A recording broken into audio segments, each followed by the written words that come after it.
Hey guys, welcome back to another video today. I hope you guys are all having a great day. So part one of the building the most expensive PC I've ever built came out a few weeks ago, and if you missed that, it's pretty much putting together a PC part picker list for my uncle's $2,000 budget. And yes, this PC is going to be for my uncle, however, it's still kind of my dream gaming PC just because of how nice it's going to be. So this is part two of this series, and the reason I need to make this video is because there's some pretty big changes coming to the final build. I guess first off, we're probably not going to be able to build it when we thought we were going to, pretty much because of the availability of the parts, well, the RTX 3080. But another much bigger change and much better change to the final build is the budget. If you did miss part one, the budget for his PC was $2,000, but this video, he's upped that $500 to $2,500. The main reason he did this actually was because he wants a lot of RGB. And I think this is because his room is going to be dark most of the time, and it would look really, really cool if his PC provided most of the light, and just a lot of RGB does look cool anyway. The RGB will also make this build even more fun than it already was. So guys, my main goal today is to hop back into the PC part picker list and pretty much just spice up the entire build. However, I'm not just going to be spending that $500 on RGB, I'm also going to be giving a few of the components a little upgrade to provide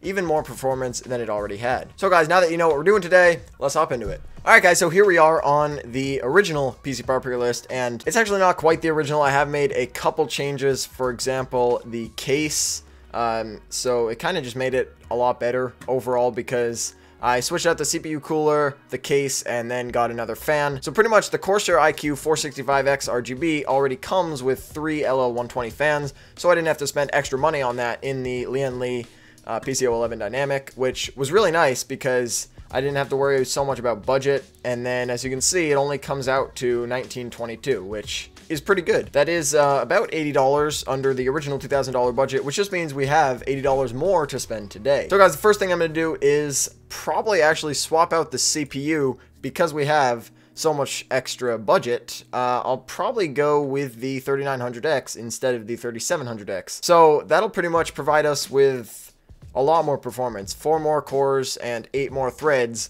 for only a little over $100 more. And the next thing I think I'll probably do is go back to the PCO11 Dynamic as a case. And this is because you gotta have this case if you want a lot of RGB, pretty much. You can fit 9 RGB fans in there, so it's gonna look awesome if we go all Corsair LL fans, which will cost a lot, but we'll try it. I guess we'll go with the black version of it for now. At $140, which is kind of expensive. I mean, it's a great case, but I wish it included like 1 or 2 fans, even though we would be swapping them out. Also get rid of that Corsair QL120 fan, just because we're going to replace it with a lot more fans. So I guess something that could have a lot of RGB on it is the AIO. And I think going with a 360mm radiator would look pretty good in this build. So pretty much what I'll do is just see which will provide us with a better deal, because the Corsair AIOs come with the LL120 fans, which will save us a lot of money compared to getting them separately and putting them on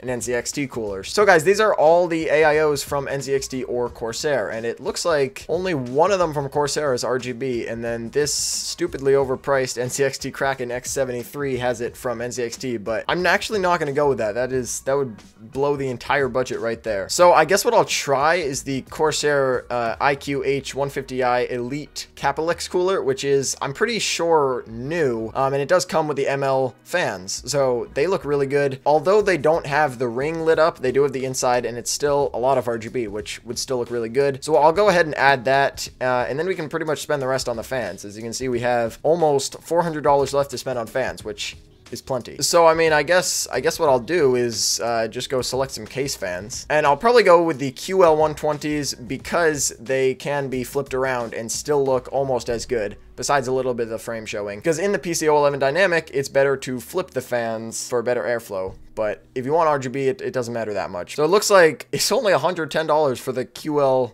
123 pack, so that is a really good deal, and I might want to get 2 of those. Yeah, definitely adding those. Only $220, which is kind of a lot for 6 fans, but like, if you've never seen a Corsair fan, they do actually look better than every other case fan in existence. So I would say it's almost worth it. Maybe for 110 each or 111 each, I think it actually might be worth it. But anyway, how's our budget looking? We are at $2341. So now I'm lost because I don't really know if I should go with an NZXT cooler and have it look a little better, or if I should keep it at that and maybe go with X570 or something. I mean, I guess if we got another Corsair QL120 pack, then we could pretty much just put them on the Corsair H150i Elite Caplux. I don't like saying that fast, but we could do that. So I'm actually gonna add more, and now we have 9 RGB fans. I guess if we do that though, we will need to spend another $70 or so on a Commander Pro, which I'm not quite sure if we would want to do, and then we wouldn't be able to go with X570 anyway. So I think I'll probably X that out. And then these QL120s actually do come with like a mini Commander Pro. I forget exactly what it's called, but it does have room for all the fans. So actually, if I just look up the Corsair QL120s,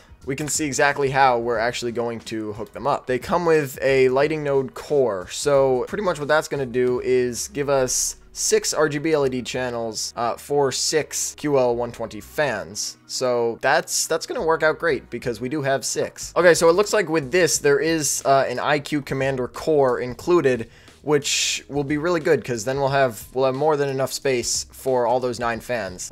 So I guess our lighting problems are solved. We're probably going to run into some roadblocks though with all this RGB, but the final result will look insanely good. And of course, we do have RGB memory, RGB CPU cooler. We have 6 more RGB fans, and that's probably enough RGB for the system. I don't know. What do you guys think? However, now, one thing I could do, even though this B550 Aorus Pro AC is a great motherboard, I will just glance at the X570 motherboards. I mean, there's really no harm. We are still way under budget, and I'll just see if maybe we can spend $50 more and get a better motherboard. But I'm kind of like into these Gigabyte boards. I think they look really, really good. So here's one like the Gigabyte X570 Aorus Extreme is only $1,600. Pretty much our options are the X570 Aorus Elite Wi-Fi, the Aorus Master, and the Aorus Elite. I guess I'll just put the Pro Wi-Fi in there because we had the B550 Pro before, so just upgrading the chipset pretty much, and that'll bring the total to $2,441 with all these Black Friday sales. Black Friday's in a few days. All right, so I'm just gonna run through the parts again real quick for you guys in case I went a little too fast, because I definitely filmed this video a lot faster than most of my PC Part Picker List videos. So for the CPU, AMD Ryzen 9 3900X fits perfectly into the budget. Could even go with like a 3950X, but that will bring us over budget. If we ditch the RGB, we could do it, but RGB is pretty cool. Gives you a lot of performance, probably more performance than the 3950X. And I'm kidding, of course. So for the cooler, we have the Corsair iCUE H150i Elite Caplux. It took me a few tries to say that. For the motherboard, the Gigabyte X570 Aorus Pro Wi-Fi, and I think that'll be pretty good. I think it's a good mid-range X570 board. Memory, Corsair Vengeance RGB Pro 32 gig, DDR4 3600. I think that's pretty much going to be like the perfect RAM for this budget. But then I guess I forgot about this. For the storage, we have a 1 terabyte 2.5-inch SSD, but I just deleted that 2 terabyte hard drive because he's actually going to get a 4 terabyte hard drive, and that's because for the videos that he will be editing, he'll need a little bit more space. So we're gonna add a Iron Wolf Pro. And then for the video card, we have an RTX 3080. Obviously, that's what this whole series is centered around pretty much. And then the case, we have a Lian Li PCO 11 Dynamic. It's gonna look amazing. And then the power supply, we have the Corsair RMX 2018 model, 850 watts, 80 plus gold, which again will be like perfect, I'm pretty sure. Then we also have Corsair iCUE fans, QL120s, a 6-pack or 2 3-packs. Hopefully there's can be some more Black Friday sales so it gets under budget, but I think that's good, and that's it for this PC Part Picker List, I guess. Alright guys, that's pretty much it for the changes, and like I said, I think the new PC is looking pretty good. So guys, with that is going to wrap it up for this video. I hope you guys did enjoy. If you did enjoy, a sub and a like would be massively appreciated, and trust me, I do have about 3 videos coming out very, very soon, so stay tuned for those, maybe post notifications on or something like that. Anyway, if you guys do have any comments or concerns or questions, just let me know in the comment section down below. I actually don't respond to every comment now, but if you do have a question, I will definitely answer that question. So guys, that's going to be it for this one, and with that, I'll catch you guys in the next one.